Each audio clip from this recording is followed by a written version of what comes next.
So I would say for shares. Apple, we want to sell either 2 or 2. I would keep Apple. just sell 2. Yeah. Okay. So let's just sell 2 Apples. NVDA, we want to buy I would say 19. We could even do 18. In Microsoft, we want to buy maybe 25. Microsoft, we could just buy 20. You know, we don't need to buy 23. 20. And then for Amazon, we could sell. I would sell 38. Why not? Do you really need a bunch of Amazon stock? It's not, you know. I don't know. Maybe it might go up though. Let's just do 37, right? 37. Oh no, this is sell, right? We're selling. This is selling Amazon. So that look good? It was great. Cool. So let's do it. Let's see what happens. So let's start with Tesla. So we're gonna let's sell everything first, then buy everything. Okay.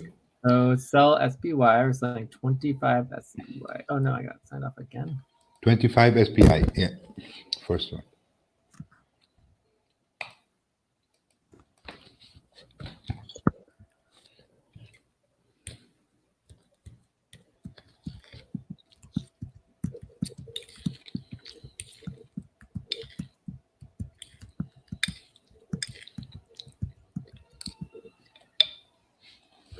Okay, so where do I push to? Orders, trade.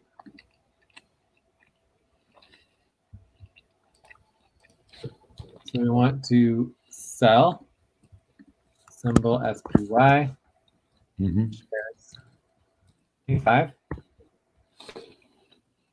Type market, timing day, so on preview order. Submit. So it's $10,000. Sound good?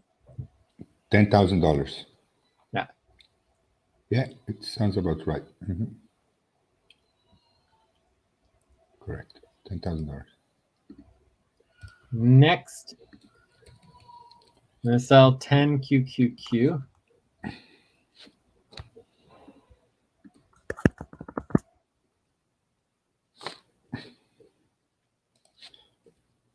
QQQQ 10. We need to 10. So this is going to be $3,000.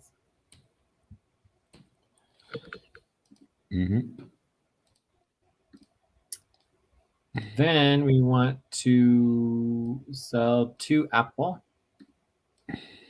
2 Apple. We could sell 0 Apple too. We don't really have to sell any Apple. Yeah, but I would say 0 because we said we are going to buy lower shares than here. So it's only like $400. It's like, and 2 is like $200. It's like so small, you know. It's like such a small amount of money.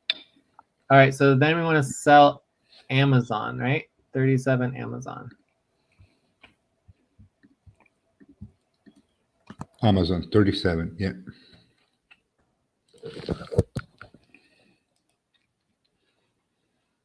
$37.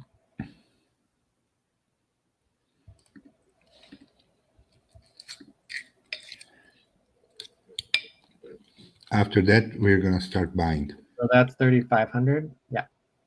3,500, correct. Okay, so yeah, now we're ready to start buying. Okay, so the first one we're buying. We have $17,000 to work with, so if we need to buy more than $17,000, we won't be able to do that right away until the sales go through. Okay. Tomorrow, but I don't think we need to buy that much. I think we're only buying like we have 4,000 here. We have 4,000 there, 6,000 here. So yeah, it's less than 17,000. That'll be fine. Okay, what's the first one? First one, Tesla 19. That's the stock? Yeah. Okay.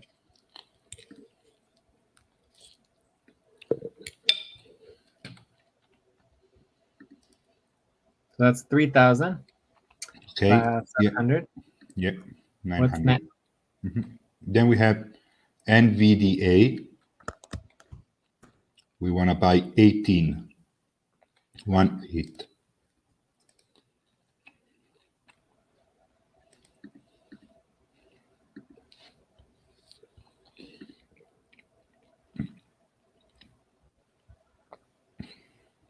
Okay. And then Almost done. Microsoft.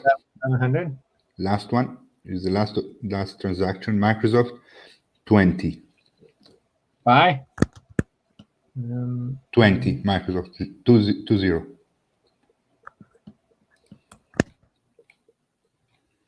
I'm forgetting the symbol. The symbol MSFT. MSFT. SFT. And you said 20? 20. Yep. You currently own 0 shares. We do have 0. Right? Is market order. $6,000. That's $5,000. That good? Yeah. Cool. Sounds good. We did it. We are done. So the only other thing to note here is that overall, the crypto is gaining. And our crypto levels, what were our crypto levels before? Do you remember the actual crypto levels? 10%. No, that's the new crypto level is 13.04. So 13%. Oh yeah, we updated that, correct.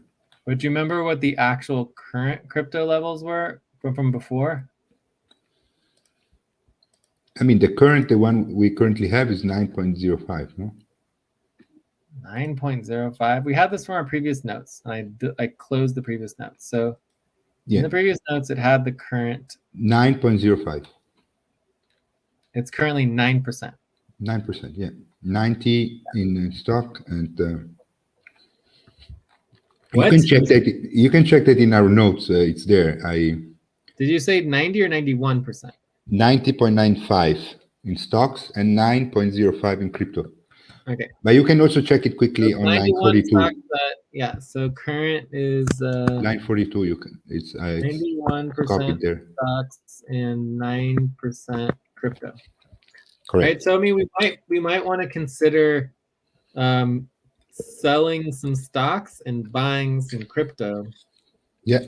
At some point, based on their calculations here, but I think it's fine for now. Yeah. Obviously, if you took out Ether, which you could easily cut Ether, it would take it under 8% anyways, or under 9%. So I think we're fine. Okay. Yeah. But that's the only other consideration that we would want to make here is buying more crypto overall. Yeah. But for now, what we really want to focus on is getting our crypto value all organized, because right now our crypto side is not organized one bit yet. So that's our next step is crypto. So we finished the stocks. This is great. This needs to happen like every month or two. So it doesn't really happen that often, so we don't really need to worry about it too much. Yeah, but at least not once every I don't know when was the last time, but I think it was once a year. I think it's last time we were. I mean, there is the asset. Let me see the asset main spreadsheet, PT main spreadsheet with all the notes. I can tell you when was the last time that we worked on the assets. It doesn't matter really. It's a long time. May 10th. May 10th. Yeah, May 10th. Of last year. So I think there was one other time towards the end of the year that I was able to do a little bit of updating because I updated this whole system and I did do one set of buying and selling. So this is the third time in a year. Okay. So ideally we do it every month or two. Yeah. But if 1 month we do stocks and the next month we do crypto, exactly, that'll be fine. So we do every 2 months, but every 2 months we're basically doing half and half. We're doing our crypto and then we're doing our stocks, right? Which would be great. So if we could do that, that would be awesome. But what's really cool about this is we just did this all. It was a couple hours. Like it was like 2 hours, and we could easily get this down to under an hour. And this does the entire simple investment model for the stocks. So it does everything, all of the diverge, all of the root, everything, all of it. This is pretty awesome and amazing. Yeah, this was 3 hours and a half almost. But I mean, now that everything is organized like this, I mean. Yeah, the responsibly organizing. It should take one hour at the most to get at least 1 hour at the most to get to the. An hour and a half of work. Every couple months, every month at least, it's an hour and a half of work. So I think it's definitely doable. So from here, it's going to take a lot longer to get the crypto set up. Yeah. but because we have just never done it before. It'll be our first time ever doing it. Whereas the stocks, this is our second or third time doing it, so it's a lot more organized. All right. Yeah. But I'm excited about getting the crypto organized. Once we get the crypto model all set up, then we can just slowly pull all the crypto from the big mess that it is and get it organized under POS. And then once we get it under POS, then eventually we can expand to SIM and root and diverge, and all of it is just going to be so much easier than what we're dealing with now. Yes, Jay. Absolutely. All right. So, wrap up. I'm gonna be updating the responsibility organizing, putting all this in order. Yeah, it might take a little longer to get the responsibility organizing perfect, like doing it a couple more times. But this at least a start. But yeah, this is a good session. So.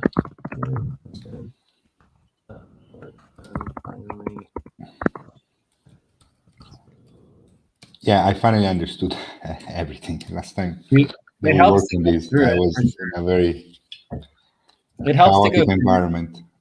Yeah, and I think it also helped because last time it was a little confusing. I think it helped significantly to do all the charts first, right? You do the charts first, you get the percentage of diverge first, right? Because that's easy and it's kind of fun. And then you take the percentage charts, from 0 to 100%, and then you convert that into the 50% diverge by multiplying it by 50% and then subtracting that from the total value.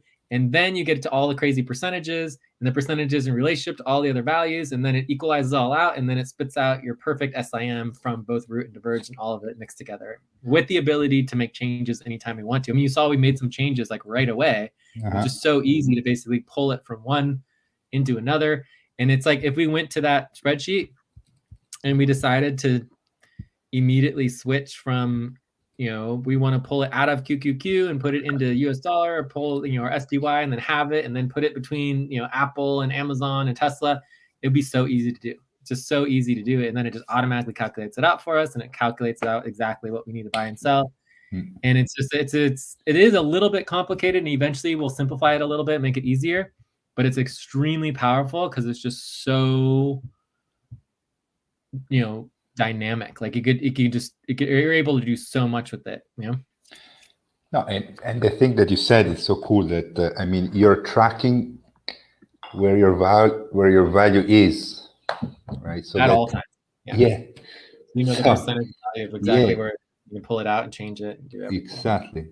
So you can pull out the value that you have of the Apple into Tesla, right? So, for example, we'll be able to use this same model for our FQN tokens when we start doing equity, because like our equity tokens, wait till we start doing our umbrella tokens, you are going to lose your mind, dude.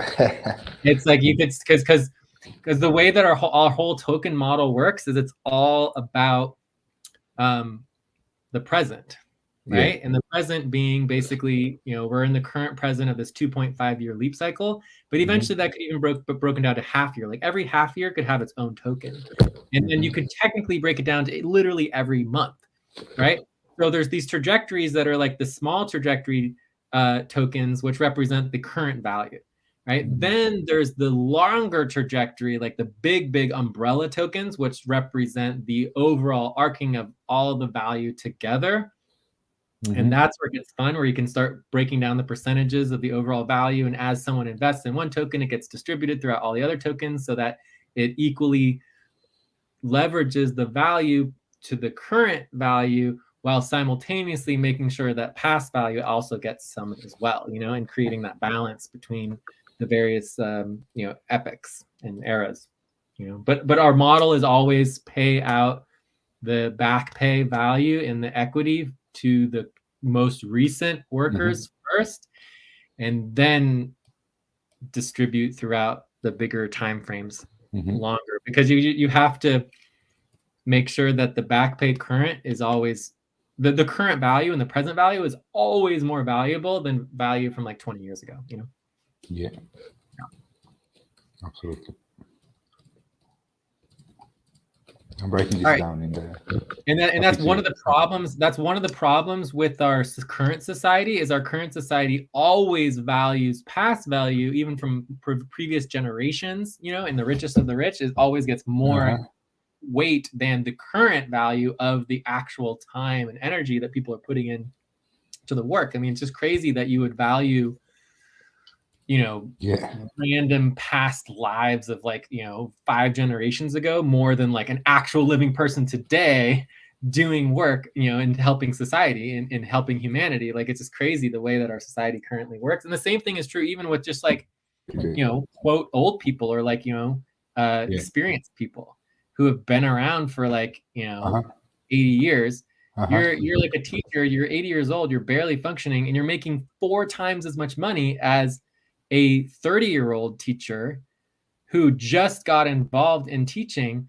And your 30-year-old teacher is doing more work than the 80-year-old teacher. The 80-year-old teacher is getting paid 4 times more money because they kept getting raises every year for, you know, 80 years, right? Yeah. And then the cost of living is the same for both of them. There's something wrong, you know? Yeah, but the point is that, I mean, the 80-year-old teacher, 1 hour of him, maybe the experience, it's because the experience is valued a lot, which is true. I mean, the old teacher can take him an hour to solve something that the new teacher would take just, I don't know, a week to figure out. But that's might be true in theory, but in reality, that's just not the case. Everybody has something to contribute equally. Everybody can solve certain problems better than other people. So it all depends on the problem that needs to be solved. And the problems are always changing and dynamic. So you know, why don't you just pay people based on their ability to problem solve? That would make a lot more sense. Right? If the value is in problem solving and having the experience of problem solving, like if you're capable of doing something and contributing to society, why wouldn't that just be valued based on the value of it and the cost of living? Correct. So that everybody can basically meet their needs? Why would you pay an old person 4 times more and then the young person can't even meet their needs for like another 50 years, right? Like they can't even cover living costs. Like, it doesn't make any sense. Right? Yeah. You mean like you're paying him more on a standardized model, while the model should be you're paying me, like, for example, the fact that I'm 30 years old, that you're 80, like, we value the energy that they put into the work and all of this. No, it's just, they just get paid based on the fact that every year they get a 3% raise. So your starting salary is $30,000 as a teacher. By the time you're 80 years old, you're making $150,000 or $180,000 because you got 3% raise every year for 80 years, right? Whereas the person who just started gets the base salary at the beginning, right? And it's just like, it's so far removed from reality in terms of like the actual contributions. I mean, there's no way, even with all the experience, that the 80-year-old teacher is contributing 4 times as much work, right? Yeah, absolutely. So and trust me, you hire new people, they do nothing. You hire other people, they work really freaking hard and they're really good at their job, right? But there's no incentive for them to excel because they're not going to get anything extra out of it, right? And then from there, the only reason I can really understand, I mean, I understand why anyone would want to get a raise every year and make more and more money. Of course, everybody wants that, right? Yeah. But the problem with it is that it does 2 things. One, it destroys the ability for people's actual value to be supported, right? Yeah. And then 2, it creates obviously a control mechanism, right? So every single corporation controls their employees through the model of basically slavery, like economic slavery that we have, where if you quit and you go somewhere else, you're going to be making 4 times less because you're not going to have all those bonuses, and that's the same thing that, it's exactly what Stacy's going through, right? Where you get old and now you're just not valued anymore. No one cares about you because you're old, right? If you stayed in your job and you had tenure and you're a professor, and you're making, $200,000 because your raise went up. As soon as you quit and you try to get another job somewhere else, you have no value anymore. Zero. So So not only are you like stuck in that job, it's like you're like forever. It's like you're enslaved, and they force you to never be able to quit, even though the conditions are miserable. Because if you quit, you're losing half of your value. No, yeah. So all the control is in the corporation or the company or the organization, and the individual loses all the control. Whereas if you had a model where it's all based on value, anyone could quit and get the same value anywhere. Like you should be able to work anywhere and do anything you want to serve humanity without losing all of your value. It's so odd, you know. I don't know. Anyways, I don't have any problem with paying people more money for their experience and their long-term loyalty or whatever. What I have is not paying people for their time when they first get started for the value that they're contributing from the beginning. Like that's what I have a problem with, right? So you can pay people to stick around as much as you want, but not the people who actually need to meet their needs and raise their families and all that kind of stuff. It's just crazy. Man. Crazy. I agree. Anyways, I'm excited about the future, and like I definitely want to work more on the tokens. Yeah, we've always talked about how important the tokens are. You know, but the most important tokens, obviously, to begin with, is basically POS, and then we have SIM and Root and Diverge. Like those are obviously the most important tokens, which is like currently TEAD. And then once we get those tokens organized, clarified, then we can work on our other tokens as well. But obviously, we want to continue to at least do the minimal that we need to do for our equity. And I really hope we move forward with the bonus token payroll because I want to get that. Yeah, and maybe this month maybe the plan is to make it happen this month. We're gonna start now, but we'll see. One thing. So next time we wanna work on getting organized the cryptos. All right. So while the actual value system, so all the tokens and things like the umbrella token as well, all these kind of things, we would plan, coordinate, and work on during the session that we missed today, the identity and guiding. Yeah, got it. Yeah, that's the place that.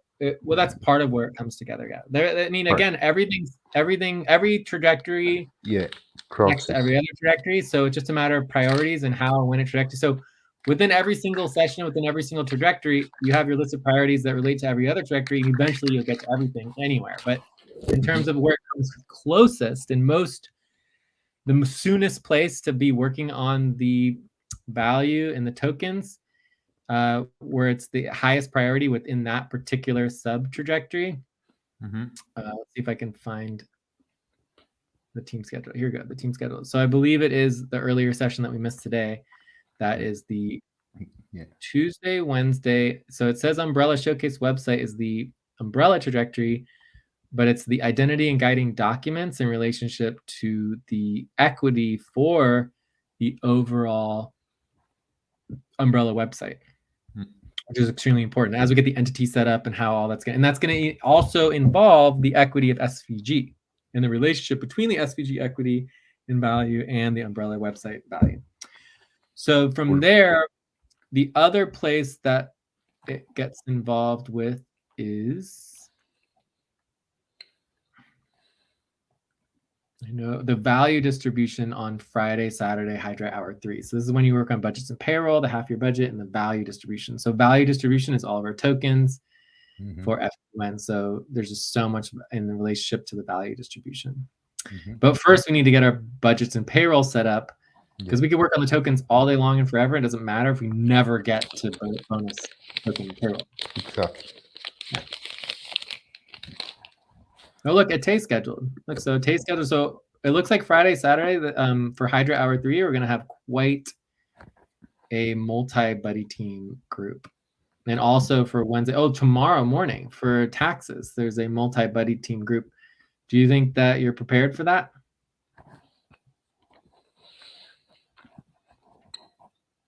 I mean, if we check in, if everybody checks in 30 minutes before, there's plenty of work. Yeah, we'll just make sure that Moth and Atay need to check in and have clarity on what their work is before they get on the call. That's really the number one priority.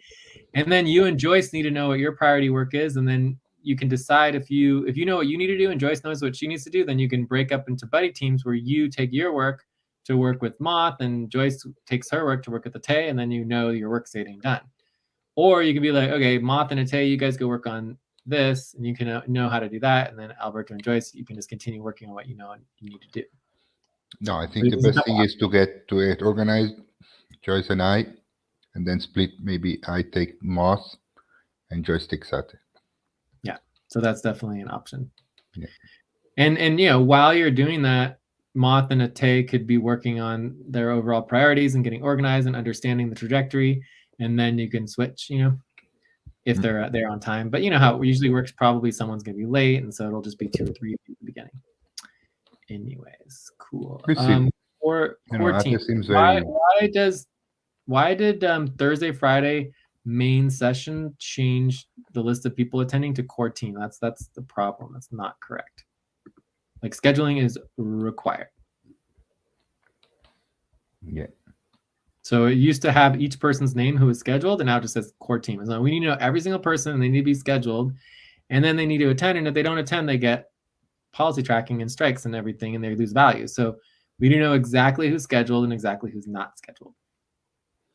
Yeah, I haven't seen any responses on that. Yeah, well, this used to have the name of everybody who is scheduled to come here, and now it just says core team, and so that needs to be updated and fixed. Yeah. And whoever did this needs to do policy tracking. Like, you're not allowed to delete all the names of all the people who are scheduled to come and then write core team. That's not correct. Okay.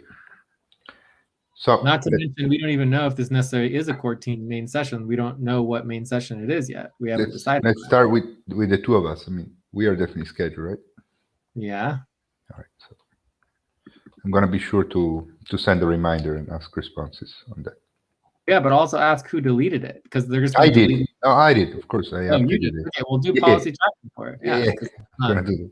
Yeah. That's obviously incorrect. You need to, just like our whole schedule, we do detailed scheduling for even the main sessions. We do responses because that's what we do. We do responses. You know, we're required to do that. Okay. Cool. All right, all done. I'll talk to you later. Take care. Yes, thank you, Jay. Thank you so much. Talk to you later. All right.